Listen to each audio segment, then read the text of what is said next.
You've seen Ukrainian drones clean the battlefield from armored vehicles, completely destroying each vehicle, turning them to scrap metal.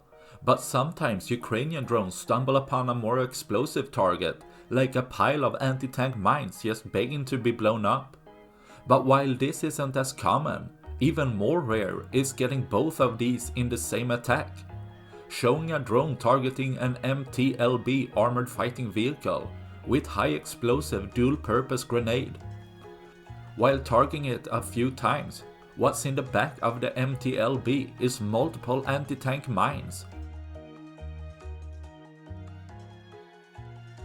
Dropping one last grenade hitting the back section, which starts a chain reaction. As a result, the armored fighting vehicle was completely obliterated, just leaving a crater behind, letting the drone fly off to search for new targets. That's all I had for this video. Please like and subscribe for more. Thanks for watching. Bye.